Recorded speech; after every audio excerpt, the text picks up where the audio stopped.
Oh, peinture projetée, oui. Si on faisait un épisode sur la peinture projetée. Oui, oui, mais pas à l'époque de la préhistorique. Hein. À l'époque d'aujourd'hui, on va faire un épisode totalement dédié à ceci. Un airbrush. Un aérographe, quoi. C'est très utilisé en effets spéciaux, notamment pour le maquillage, le body painting et la création de monstres en tout genre. Mais il existe tellement d'appareils, quel modèle choisir, comment l'utiliser, quelle peinture mettre dedans. Et bien sûr, comment le nettoyer. Hein. Beaucoup trop de questions auxquelles il va falloir répondre. Alors vite, mes petits apprentis, vite, découvrons vite le secret de Mordicus. C'est parti, mon kiki.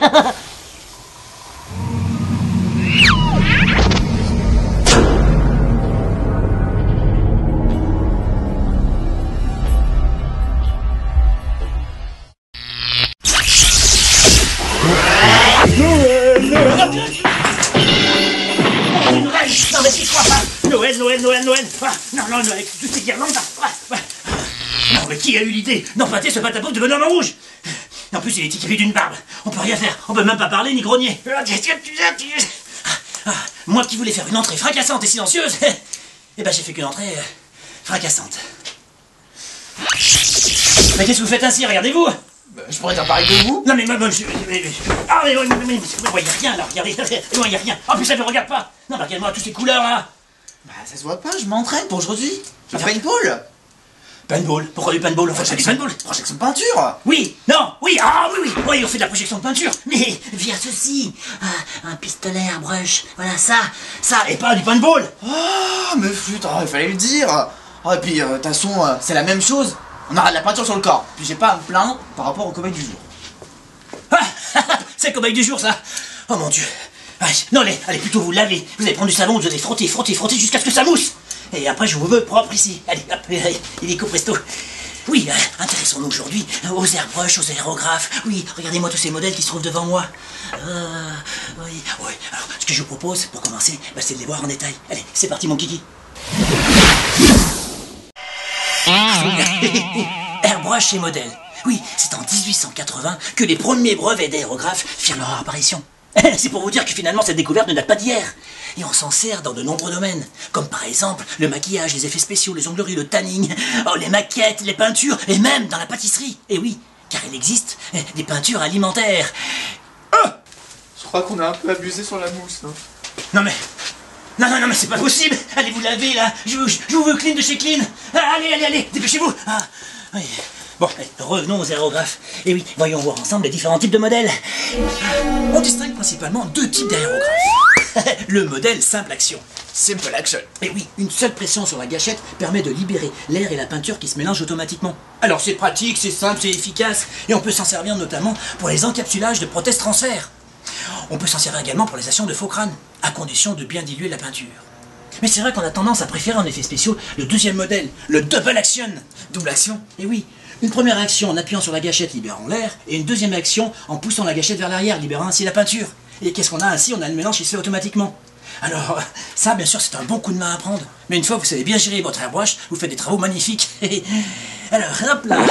Alors, dans les airbrushes professionnels que l'on trouve, voici quelques modèles. On a par exemple chez Kryolan le modèle Vega 2000. Chez Hardner & Steinbeck, on a l'Affinity 2-in-1. Chez Grex, le Tritium. Chez European Body Art, le 0G. Chez Iwata, les Highline Brush. Et enfin, chez Temtu, les modèles SP35. Autre caractéristique des aérographes, le mélange air et peinture. Alors là encore, il existe différents procédés. Regardons ensemble. Alors vous avez ce qu'on appelle le mélange interne. Et oui, la peinture vient se mélanger à l'air à l'intérieur du corps du pistolet. Ce qui permet d'obtenir une pulvérisation très fine. Ça peut être très pratique pour les travaux les plus délicats. Alors bien sûr, ça nécessite un nettoyage régulier, voire à chaque changement de couleur. Et on trouve sur le marché des mélanges externes. Regardez ici, la peinture ne rentre aucunement dans le corps du pistolet. Le mélange se fait ici. Alors la pulvérisation reste moins fine, moins précise. Et bien sûr, vous gagnez du temps dans le nettoyage. Bref, allez. Passons aux godets de peinture. Et oui, sur les airbrush, vous avez la possibilité d'avoir des godets de peinture qui se trouvent soit en dessous, soit au-dessus, soit sur les côtés. Alors bien sûr, ce n'est pas à moi de vous inciter sur tel ou tel modèle. Tout dépendra des travaux que vous avez effectués et bien sûr de la manière dont vous allez travailler. Regardez par exemple moi ici, je travaille avec le modèle par exemple Kryolan, petit compresseur Kryolan relié au Vega 2000, ce petit airbrush. Je mets mon petit godet de peinture juste en dessous. Alors attention, la maniabilité, surtout qu'il existe des conditionnements beaucoup plus grands. Et ça a un certain poids aussi. Mais une fois que vous avez bien manié votre appareil, vous pouvez réaliser des travaux tout à fait délicats, bien pratiques. Et ce modèle s'appelle par aspiration. Ça fait une feed. Exactement. Oh, on trouve après des modèles comme celui-ci. Regardez, le petit godet de peinture vient se visser au-dessus. Alors ça, c'est ce qu'on appelle par gravitation. Gravity feed. Et enfin, on a les modèles qui sont sur les côtés. Ah, très pratique. Ce sont des airbrushes hybrides. Side feed. Exactement. Alors c'est très pratique, car vous pouvez travailler soit ceci, soit comme ceci, soit encore comme ceci. Ah, sachez qu'il existe des petits couvercles pour éviter de renverser la peinture. Voilà, vous savez à peu près tout sur les aérographes. Oh, reste à savoir deux petits détails. La taille de la buse de sortie et de l'aiguille, effectivement. Car vous pouvez avoir des aiguilles qui peuvent aller jusqu'à 0,15 mm. Enfin, pensez bien sûr à la butée de l'aiguille, grâce à cette petite molette qui se trouve ici. Soit on appuie, hop, et on vient bloquer la gâchette, soit on vient régler grâce à la petite molette équipée de chiffres gravés dessus, sur la quantité de peinture qui sort de votre aérographe. Mais ça coûte cher tout ça? Alors oui, ça coûte un certain prix. Surtout des aérographes sur le marché, sur internet, vous en trouvez des modèles, des modèles, qui sont surtout de bas de gamme, de mauvaise fabrication. Alors pour les modèles pro, comme c'est le cas ici, et tous les modèles qui se trouvent ici, il faut bien compter aux alentours des 150 à 220 € TTC. Mais c'est bien d'avoir un aérographe. Reste maintenant la suite, c'est-à-dire le compresseur. Alors voyons voir tout de suite les différents types de compresseurs. Reste maintenant à investir dans des compresseurs qui vous permettent de travailler à des pressions allant de 1 à 4 bars. Car plus de 4 bars, eh ben, ça serait dangereux pour vos cobots. Ah ouais, totalement. Ah oui, alors des compresseurs, il en existe X modèles. Et ce qu'on va utiliser, c'est des compresseurs à piston sans huile, par exemple. Mais il existe aussi des compresseurs À huile, avec différentes tailles de cuves. exactement avec différentes tailles de cuves. Enfin, un compresseur, c'est quoi? Donc, c'est ce petit appareil qu'on va brancher sur le jus qui vous permet de délivrer de la pression. Ici, vous avez un filtre détendeur équipé d'un manomètre. Ici, vous avez des petits patins anti-vibration qui évitent le compresseur de se faire la malle si vous travaillez. Oh, maintenant, si vous travaillez en extérieur et que vous voulez faire des petites retouches sur vos modèles, rien ne vous empêche d'investir dans un compresseur portatif comme c'est le cas ici. Mais c'est bien pour des petits travaux. Par contre, si vous travaillez en extérieur pour des gros travaux, eh ben, investissez à la rigueur dans un compresseur inclus dans une mallette. Très pratique, maniable. Et en plus, dans la partie supérieure, vous avez une petite caisse qui vous permet de ranger vos aérographes, vos peintures, vos accessoires. Oh, et maintenant, si vous travaillez encore plus, le maquillage, eh ben, investissez dans ce qu'on appelle une station airbrush. Et oui, il s'agit d'un compresseur équipé d'une nourrice qui permet de délivrer de l'air à 6 à 8 aérographes. Et chaque aérographe ayant sa propre peinture. Non, mais qui dit peinture? Allez, passons à la peinture maintenant.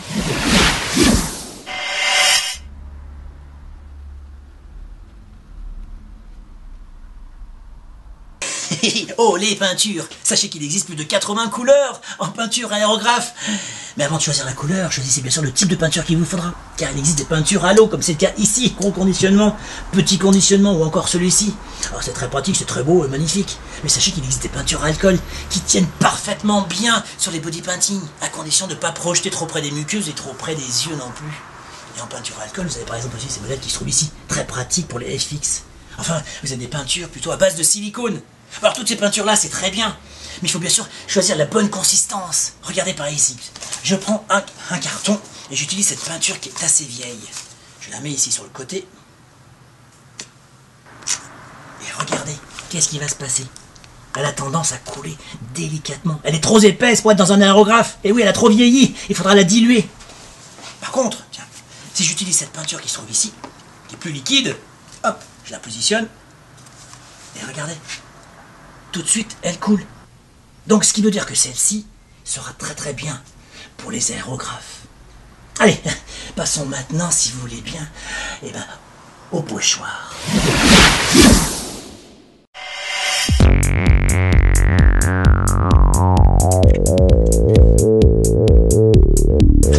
Oh, les pochoirs, en anglais qui s'appellent des Stencil. Exactement. Alors des stencils, il en existe, regardez-moi tout ça, il en existe plein. Oh, des plus ou moins simples, des plus ou moins compliqués, voire des très compliqués. Mais oh, à la rigueur, c'est assez simple à poser, parce que des plus compliqués, regardez, moi j'en ai un ici. Ah, l'aigle par exemple qui se trouve là, il est composé de 3 pochoirs. Tac, tac, tac, il faut bien manipuler pour obtenir un magnifique aigle. Alors bien sûr, si vous êtes assez doué, rien ne vous empêche de faire vos propres stencils. Avec un petit peu de patience, vous obtenez des résultats tout à fait satisfaisants. Oh, sachez qu'il existe aussi des classeurs pochoirs, regardez ici. classeurs pochoirs qui sont même autocollants. Oh, c'est très pratique car on peut les coller sur la peau humaine. Et oui, comme c'est pas plat, en collant, eh ben, on obtient des résultats tout à fait intéressants. Oh, et sachez aussi qu'il existe des grands stencils. Regardez par exemple ce modèle qui se trouve là. Voilà. Tiens. Ah. Alors celui-là, c'est balèze, hein. Ah. Mais avant de les utiliser, voyons voir un dernier paragraphe. Oui, passons aux accessoires. Ah, les accessoires liés aux aérographes. Alors qu'est-ce qu'on va trouver? Déjà, on va trouver les fameux flexibles qui relient votre compresseur à l'aérographe. Alors ces fameux tuyaux, il en existe différents modèles. Vous avez les modèles hélicoïdaux, vous avez les modèles nylon, comme c'est le cas ici, les modèles plastiques, et les modèles gainés.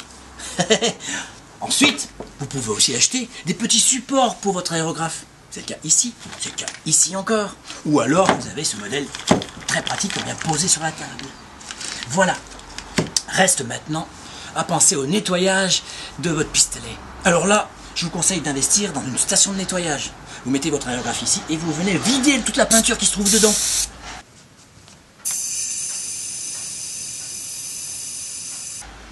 Achetez bien aussi une lotion de nettoyage spéciale aérographe. Il existe différentes marques, c'est très pratique, ça vous nettoie entièrement votre aérographe. Car si vous utilisez, des choses un peu trop agressives, vous risquez d'abîmer les joints qui se trouvent à l'intérieur des pistolets. Achetez également des cotons-tiges, des pinceaux de différentes tailles. Vous pouvez trouver aussi des tout petits goupillons, regardez ça, c'est très pratique pour aller à l'intérieur des pistolets. Et voilà. Enfin, vous pouvez acheter différentes godets de peinture, ça c'est très pratique aussi. Si vous utilisez votre aérographe dans un endroit très peu aéré, là je vous conseille d'utiliser des petits masques. Notamment si vous avez des propulsions de peinture à alcool, vous allez... Ah, d'accord, ok. Allez, passons maintenant à la démonstration.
Et voilà, cet épisode est maintenant fini. On va se donner rendez-vous à un prochain numéro. Oh, et si jamais vous voulez investir dans un airbrush sans dépenser trop d'argent, sachez qu'il existe des petits kits airbrush comme c'est le cas ici, avec un airbrush, un compresseur et même de la peinture.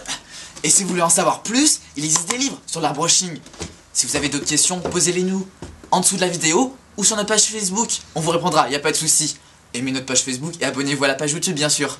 Et voilà. Allez, on vous souhaite de bonnes fêtes de fin d'année. Au revoir.